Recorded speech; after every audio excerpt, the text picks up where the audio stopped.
नमस्कार, उत्तराखंड की खबर में स्वागत है आपका और मैं हूं आपके साथ सपना दीपक मद्देशियार। चलिए रुक करते हैं खबरों की ओर। मोदी कैबिनेट में अल्मोड़ा सांसद अजय टम्टा को जगह मिलने के बाद कांग्रेस पार्टी केंद्र सरकार को घेरते हुए नजर आ रही है और इस बात को लेकर कांग्रेस के वरिष्ठ प्रदेश उपाध्यक्ष सूर्यकांत धस्माना ने बीजेपी पर निशाना साधते हुए कहा कि बेशक लोकसभा चुनाव में बीजेपी की 5 सीटों पर हैट्रिक होना कांग्रेस के लिए अच्छी बात नहीं है, लेकिन गढ़वाल और कुमाऊं दोनों क्षेत्रों से एक एक सांसद को मोदी कैबिनेट में जगह मिलने चाहिए थी, लेकिन बीजेपी ने ऐसा नहीं करके गढ़वाल क्षेत्र की उपेक्षा की है।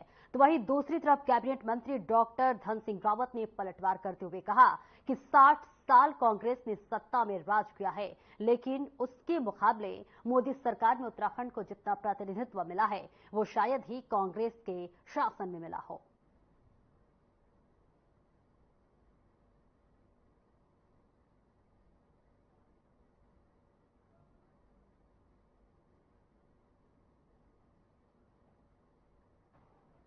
कार्य थे 60 साल कांग्रेस ने राज किया है और कांग्रेस के कार्यकाल को भी देख लीजिए आप कि उन्होंने कितना प्रतिनिधित्व दिया है। मोदी जी ने तो देखो हमको सीडीएस यहाँ दिए हैं, यहाँ से अजीत डोभाल जी हमारे जो है पूरे प्रधानमंत्री काले को जो है बखूबी कई वर्षों से आप देख रहे होंगे कि उनके वो जो है पूरा काम देखते हैं और मुझे लगता है कि जितना प्रतिनिधित्व मोदी जी की सरकार में उत्तराखंड को मिला है शायद ही कभी। उत्तराखंड ने 3 बार, बेशक ये कांग्रेस के लिए अच्छी बात नहीं है, लेकिन भारतीय जनता पार्टी के छोटे से छुटभइये नेता से लेकर के प्रधानमंत्री तक हैट्रिक हैट्रिक हैट्रिक हैट्रिक 5 कमल 5 कमल 5 कमल दो, 5 कमल दे दिए, 19 में भी दिए, 14 में भी दिए और अब 24 में भी दे दिए। 5 कमल देने का आपने उत्तराखंड को सिला क्या दिया? आपने अजय भट्ट जी को बेइज्जत करके निकाल दिया। त्रिवेंद्र सिंह रावत पूर्व मुख्यमंत्री थे, अरे खट्टर जैसे आदमी को खट्टर को आपने बना दिया। त्रिवेंद्र सिंह रावत में क्या बुराई थी? अनिल बलूनी तो आपके किचन कैबिनेट के मेंबर थे।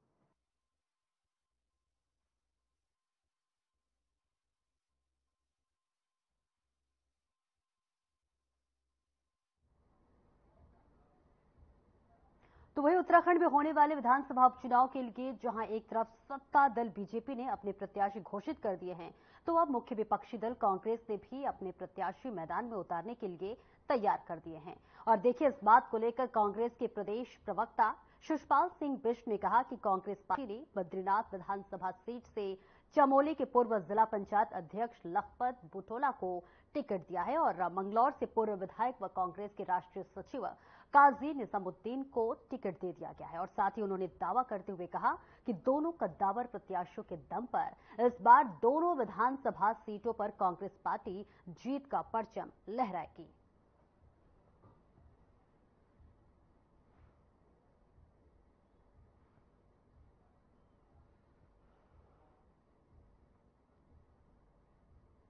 उत्तराखंड की 2 विधानसभाओं के उपचुनाव के लिए प्रत्याशियों के नामों की घोषणा कर दी है। मंगलोर विधानसभा से काजी निजामुद्दीन जो है कांग्रेस पार्टी के प्रत्याशी होंगे और बद्रीनाथ विधानसभा से लखपत बुटोला कांग्रेस पार्टी के प्रत्याशी होंगे। दोनों ही कांग्रेस पार्टी के वरिष्ठ नेता हैं। काजी निजामुद्दीन पहले भी जो है 2 विधानसभा के सदस्य रहे हैं, के राष्ट्रीय सचिव हैं और राजस्थान में कांग्रेस पार्टी के जो है सह प्रभारी हैं।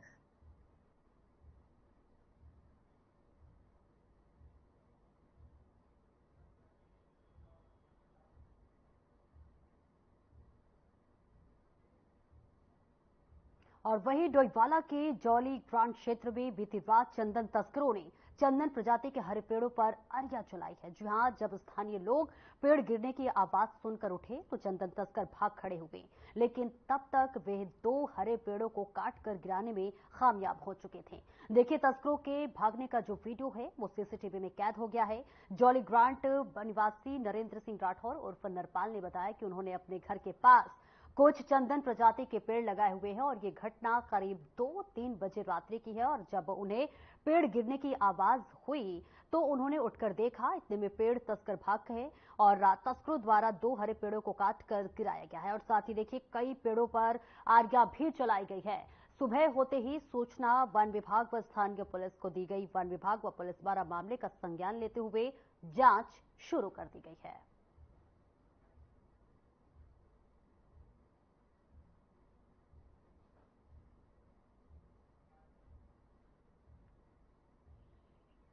दो तीन पेड़ गिरा दिए और कुछ पे आरी चलाई।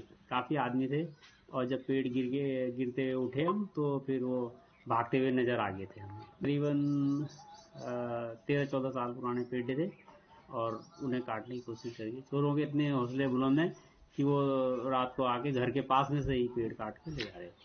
इसमें करीबन कुल 8-10 पेड़ रहे होंगे।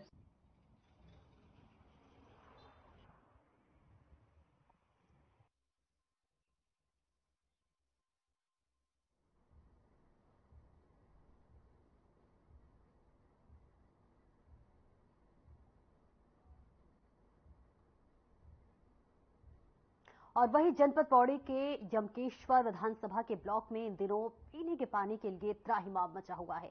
आपको बता दें कि भीषण गर्मी के कारण प्राकृतिक जल स्रोतों के सूखने के कारण पानी के लिए हाहाकार मचा हुआ है। तो वहीं जल संस्थान पीने के पानी की सप्लाई कुछ स्थानों पर टैंकरों से जरूर कर रहा है, लेकिन देखिए सड़क मार्ग से दूर गांव में पीने के पानी के लिए ग्रामीण आज भी परेशान है। तो वहीं यमकेश्वर निवासी सुरेंद्र सिंह ने जानकारी देते हुए बताया कि भीषण गर्मी से पीने के पानी की जो किल्लत है वो लगातार बढ़ रही है।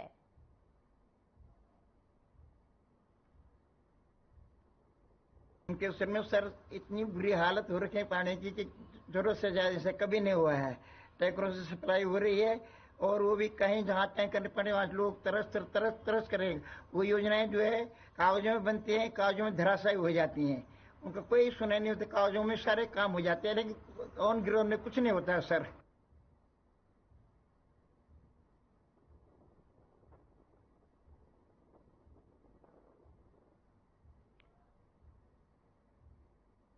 तो वहीं गढ़वाल के आईजी करण सिंह नगदियाल देवभूमि लाखा मंडल में देव दर्शन करने और चारधाम यात्रा भ्रमण पर पहुंचे। आपको बता दें कि आईजी गढ़वाल ने पांडव कालीन शिव मंदिर में और देव चिन्हों के दर्शन किए और इसके साथ ही स्थानीय पुजारी बाबूराम शर्मा और ताजी राम भगुड़ा ने आईजी को मंदिर में देव चिन्हों और देवताओं के दर्शन कराए और पूजा अर्चना करवाई और वहीं प्राचीन काल से शिव मंदिर के बारे में अवगत भी कराया।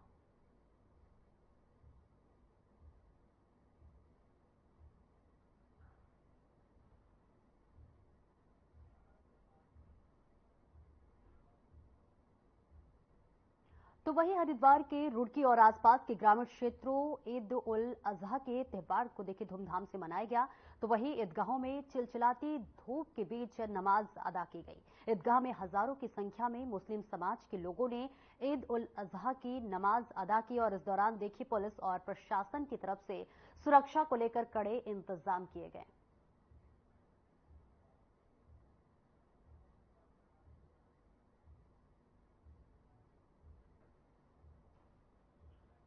चाहिए उस मौके पे खुशी में अल्लाह का हुक्म कुर्बानी के जरिए से हम अदा करते हैं। लेकिन ये एक ऐसा अमल है कि में एहतियात बहुत जरूरी है। खासतौर से सफाई सुथराई का ख्याल रखें, कुर्बानी करें हिम्मत गुंजाइश के मुताबिक, लेकिन जानवर को खुले में ना करें, मैदान में ना करें, जहाँ दवा किया जाता है घर में ओले में करें और किस दोस्त को ढक के ले जाए और खास वीडियो बिल्कुल ना बनाए नौजवान। तो वहीं उत्तराखंड में धूमधाम से ईद मनाई गई। पुलिस प्रशासन की ओर से सुरक्षा के कड़े इंतजाम किए गए थे और क्लेमेंट टाउन ईदगाह में मुस्लिम समाज के लोगों ने ईद की नमाज अदा की। सभी एक दूसरे को देखिए बकरीद की बधाई भी दी। तो आज देश भर में देखिए ईद का जो त्योहार है वो धूमधाम के साथ मनाया जा रहा है।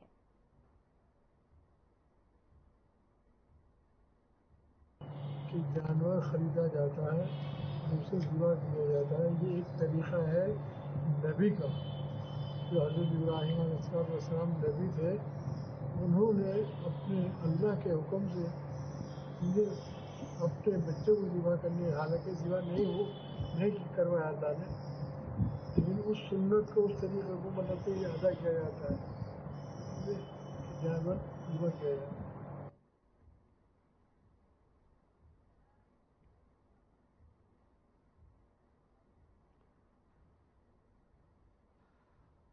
तो वहीं आगामी मानसून सीजन को लेकर जिला प्रशासन पूरी तरह से अलर्ट मोड पर है और आवश्यक तैयारियां पूरी की जा रही है, जिसे लेकर तहसील कार्यालय में उपस्थित तहसीलदार मनीषा बिष्ट ने जानकारी देते हुए बताया कि गौला नदी से सटे क्षेत्रों में मानसून सीजन के दृष्टिगत जरूरी कार्य किए जा रहे हैं और इसके अलावा राजू नगर और बजरी कंपनी क्षेत्र में जल भराव वाले स्थानों पर नदी नालों की सफाई की जा रही है। साथ ही दूरस्थ क्षेत्र श्रीलंका टापू पर रहने वाले लोगों के लिए जिला प्रशासन की ओर से आवश्यक दिशा निर्देश जारी किए गए हैं। चिकित्सकों को देखिए 3 महीने की दवाइयां, जबकि खाद्य विभाग को 3 महीने का राशन उपलब्ध कराने के निर्देश दिए गए हैं और जिसे प्रभावी ढंग से अमल में लाया जा चुका है।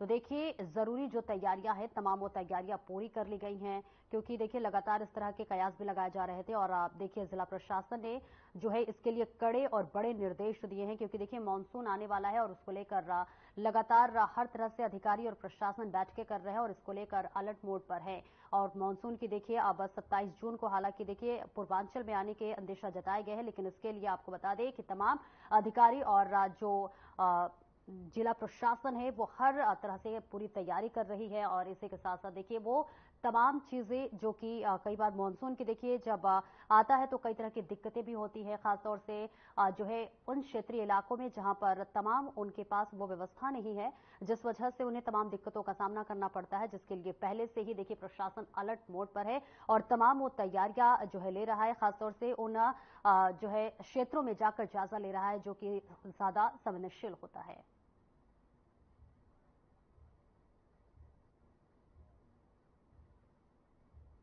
देखिए, पहले तो हमारी जो कंट्रोल रूम में ड्यूटीज हैं वो हमने यहाँ पे निर्धारित कर दी गई हैं। उनका समय समय पे जो भी है अनुपालन वहाँ पे करेंगे, जो कि अधिकारी वहाँ पे लगाए जाएंगे। बाकी जो हमारे सेंसिटिव पॉइंट है जहाँ पे जल भराव हो जाता है, जैसे हमारे रावत नगर, टीका नगर और बजरी कंपनी, यहाँ पे सैनिटाइजेशन का कार्य स्टार्ट हो चुका है। जहाँ पे स्पेशली हमारे जो बजरी कंपनी है वो थोड़ा फोकस्ड रहता है, क्योंकि वहाँ पे हमारा मास ज़्यादा रहता है, पब्लिक एरिया ज़्यादा है।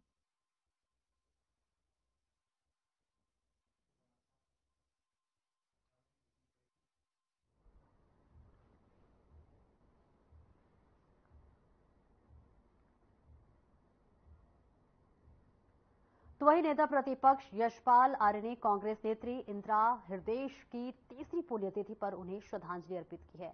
इस दौरान उन्होंने कहा कि उत्तराखंड की जनता पर तीखे तंज कसते हुए कहा कि जनता ने महंगाई, भ्रष्टाचार, बेरोजगारी, अंकित हत्याकांड जैसे मामलों से ऊपर उठकर बीजेपी का साथ दिया। उत्तराखंड अब राजनीतिक प्रयोगशाला बनकर रह चुकी है। तो वहीं करण माहरा का बयान भी देखिए इसमें सामने आया है। कांग्रेस प्रदेश अध्यक्ष करण माहरा ने इशारों में सारी गलती हाईकमान के फैसले पर किया है।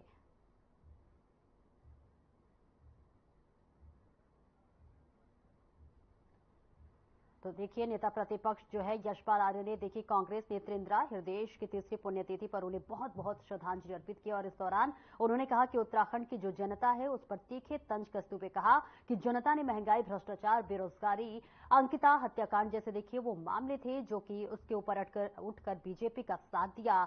तो वही उत्तराखंड अब राजनीतिक प्रयोगशाला बनकर रह चुकी है। तो वही देखिए करण माहरा का जो बयान है वो वही सामने आया है। देखिए कांग्रेस प्रदेश अध्यक्ष करण माहरा ने इशारों में सारी गलती हाईकमान के फैसले पर ठहरा दी है।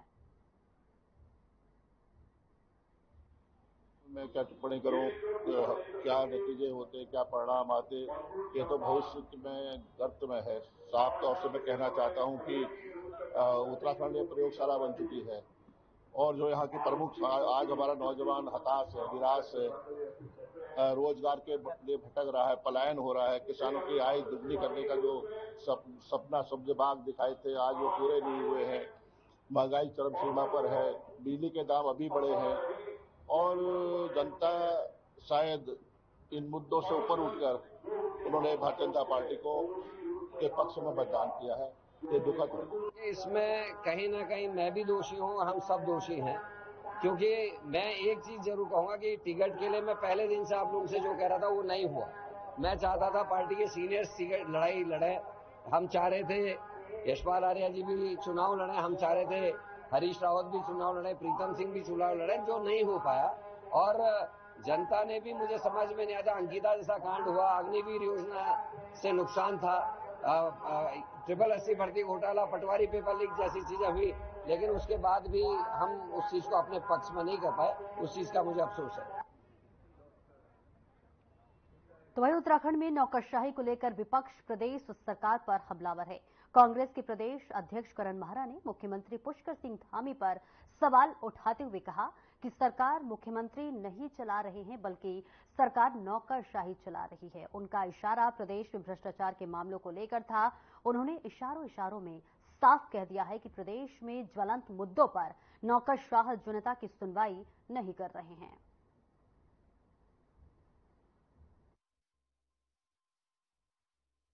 दुख इस बात का है कि बीजेपी का मुख्यमंत्री सरकार नहीं चल रहा।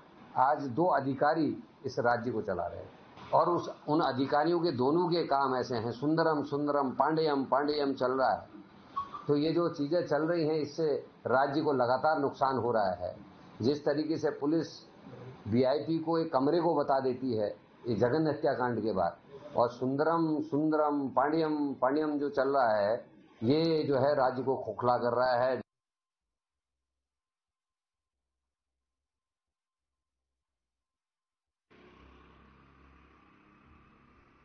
तो वहीं मंगलौर उपचुनाव को लेकर सरगर्मी पूरी चरम पर पहुंचने लगी है और इसी बीच मंगलौर विधानसभा में बीजेपी प्रत्याशी करतार सिंह भड़ाना मंगलौर पहुंचे और मीडिया से रूबरू हुए। इस दौरान भड़ाना ने कहा कि मंगलौर में हाजी और काजी दोनों ही बारी बारी से यहां के विधायक रहे हैं, पर विकास के नाम पर कोई काम नहीं कराया। साथ ही यहां की आवाम को डरा धमकाकर राज करते रहे। उन्होंने कहा मंगलौर विधानसभा के एक कॉलेज को जो शुरू नहीं करा पाए वो कुछ नहीं करा पाएंगे।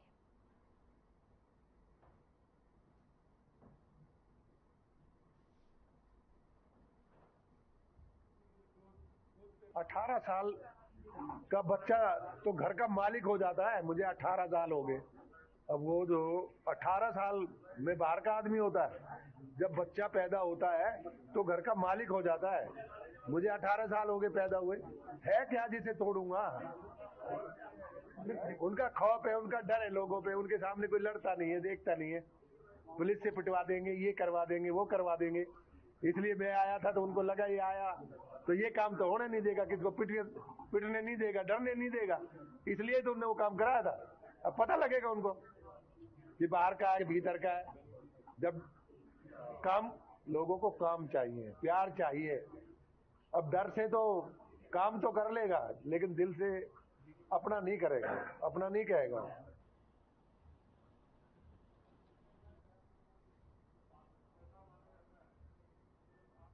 तो वहीं देहरादून के रायपुर थाना क्षेत्र के नेहरू ग्राम में 3 लोगों को गोली मार दी गई। पूरा मामला पैसों की लेनदेन का बताया जा रहा है। जानकारी के अनुसार देखिए गोलीकांड में एक व्यक्ति की मौत हो गई है और 2 लोग घायल बताए जा रहे हैं। पूरी जो है ये मामला है, इसमें जो है पुलिस जांच पड़ताल में जुटी हुई है और हर तरह से जो है जांच पड़ताल कर रही है।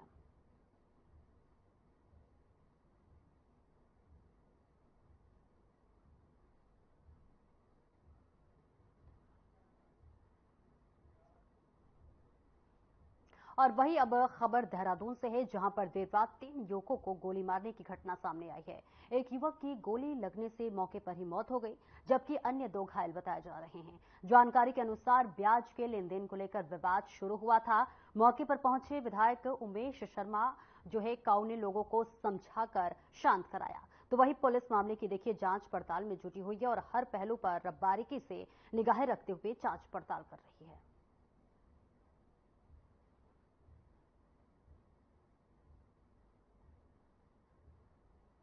तो देखिए 3 युवकों को जो है गोली मारने का ये पूरा मामला सामने आया है, जहां पर ये खबर आ रही है कि जहां एक की मौत हो गई है तो वहीं 2 लोगों के घायल होने की खबर सामने आ रही है। और ये पूरा विवाद हुआ था, वो पूरा विवाद जो ब्याज के लेनदेन को लेकर हुआ था, जिनमें देखिए 3 युवकों को गोली मारी गई। तो ये बड़ा गोलीकांड का एक मामला सामने आया है, जहां पर बताते चले कि जिसमें 3 लोगों की गोली मारने की खबर आई, उसमें से देखिए 2 लोगों को जो है घायल हो गए और एक की मौत हो गई। हालांकि घायलों का देखिए इलाज अस्पताल में चलाया जा रहा है। जांच पड़ताल भी देखिए हर तरह से पुलिस संज्ञान में लेते हुए कर रही है और हर पहलू पर जांच पड़ताल कर रही है।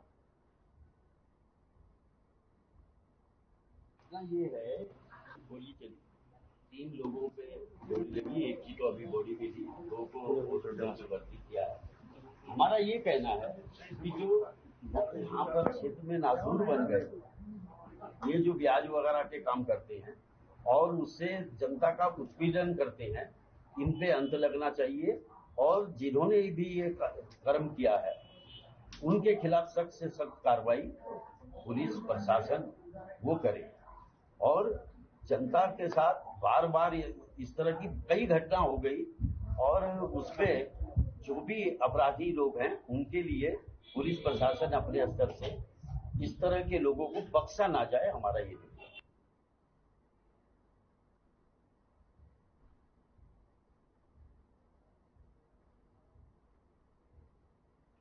तो वहीं जिला नियंत्रण कक्ष उत्तरकाशी ने एसडीआरएफ टीम को सूचित किया था कि अगोड़ा क्षेत्र में डोडी ताल ट्रैक पर गए 2 ट्रैक्टरों में से देखिए एक की हार्ट अटैक से मौत हो गई, तो वहीं जिसके बाद शव को लाने के लिए एसडीआरएफ ने रेस्क्यू चलाया, जहां से एक टैंकर को जो है सकुशल नीचे लाया गया और दूसरे टैंकर के शव को स्ट्रेचर के माध्यम से वैकल्पिक मार्ग से होते हुए देखिए मुख्य मार्ग तक लाकर जिला पुलिस के सुपुर्द कर दिया गया है। तो देखिए टैंकर का ये जो सकुशल निकाला गया है, ये पूरा मामला बताया जा रहा है, जहां पर देखिए हर प्रकार से जो है जांच पड़ताल भी की गई है कि आखिरकार जो है इसके पीछे का कारण क्या था। लेकिन हालांकि ये दुखद घटना सामने आ रहा है, हार्ट अटैक से मौत बताई जा रही है, जहां पर एसडीआरएफ की टीम हर तरह से जो है पूरी मुस्तैदी के साथ लगी हुई है।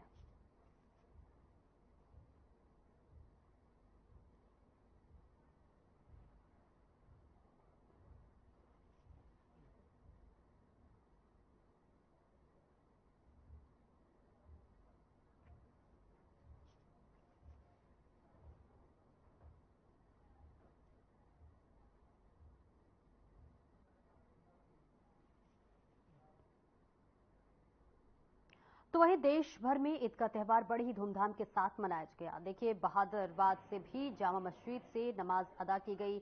मस्जिद के इमाम ने सभी को ईद की मुबारकबाद दी और कहा कि हम सभी को अपने अंदर की बुराइयों और बुरी आदतों की कुर्बानी देनी चाहिए।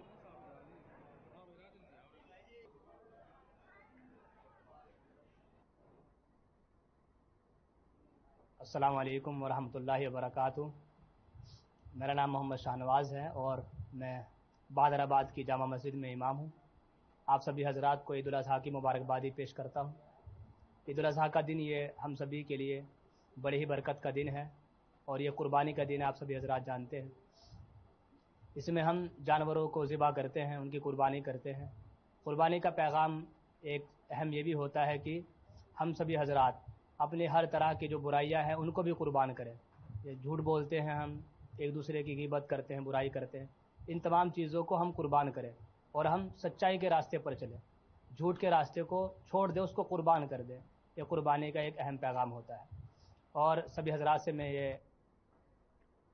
तो वही अगली खबर रुड़की से है, जहां मस्जिदों के अलावा ईदगाह में भी ईद उल अजहा की नमाज अदा की गई और देखिए इस दौरान सुरक्षा के कड़े इंतजाम किए गए। ईदगाह में काफी साफ सफाई भी देखने को मिली और इस दौरान ईद उल अजहा की नमाज अदा कराने के बाद बीजेपी प्रत्याशी करतार सिंह भड़ाना ने प्रदेश और मंगलौर वासियों की तरक्की और खुशहाली की दुआएं मांगी और इस मौके पर उन्होंने अपील की कि किसी तरह का जो है हुड़दंग ना मचाया जाए और जो है एक दूसरे के समुदाय की भावना को भी अच्छे से ख्याल रखा जाए। हिंदुस्तान को आज ईद की बधाइयां, ईद मुबारक और परमपिता परमात्मा हमेशा खुशियां दे और इतनी दे जो दामन में न समाए और दुख कभी न।